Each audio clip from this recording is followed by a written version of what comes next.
Howdy y'all. Where will our adventure take us today? I know. Let's go mountain climbing in Kansas. Yes, you heard right. Today we're going to scale the tallest peak in Kansas at a nosebleed elevation of 4,039 feet. Well, it's not the tallest mountain I've ever climbed, but it is one of the most unique mountains I have ever climbed. Okay, we're really going to drive to the summit, not climb to the summit.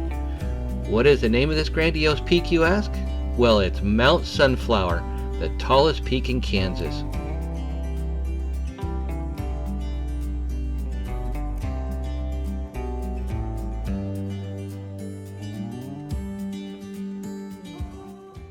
Mount Sunflower, although not a true mountain, is located in extreme western Kansas.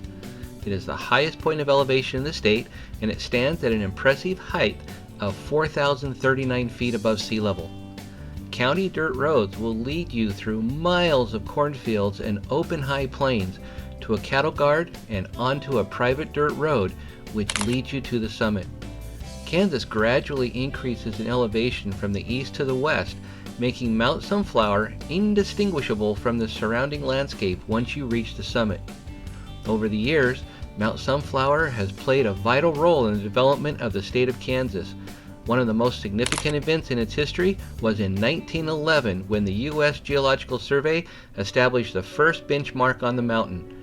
This benchmark was a key component of the surveying of the Great Plains region, which was crucial for the development of agriculture in the area.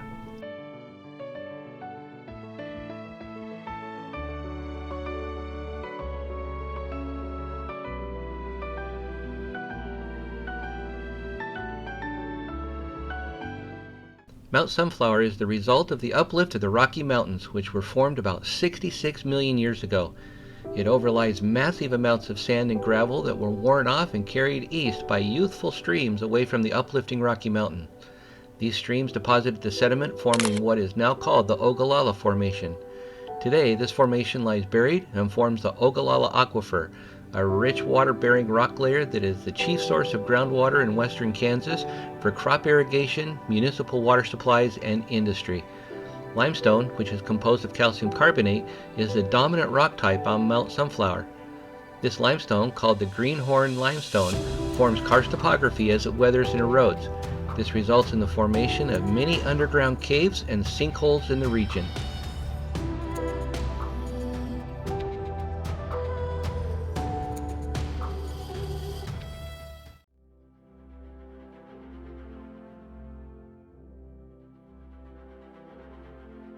Near the top of the greenhorn limestone is a bed called the fence post limestone. This prominent sign in the video was constructed using 3 of these limestone fence posts. Limestone fence posts have been used in Kansas since the 1800s. They are durable, attractive, and serve as an excellent support for barbed wire fences that are commonly used in the state. The use of limestone fence posts can be traced back to the pioneers who settled in the area. These early settlers used whatever materials were readily available, and limestone was a natural source for fencing materials.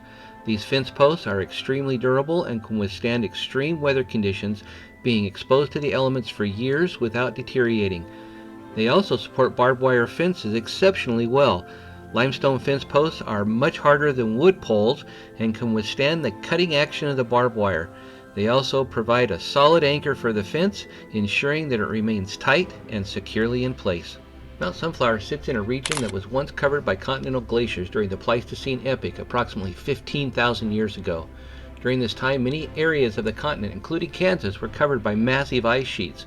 Over time, these massive ice sheets can move and create significant geographical features such as valleys, ridges, and moraines.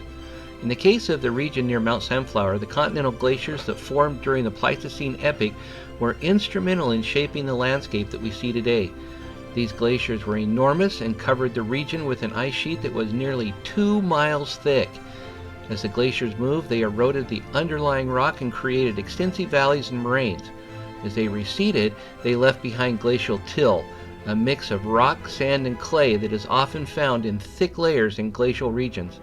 The most observable outcome of being covered with nearly 2 miles of heavy ice is the significant flattening as a result of the immense weight of the ice.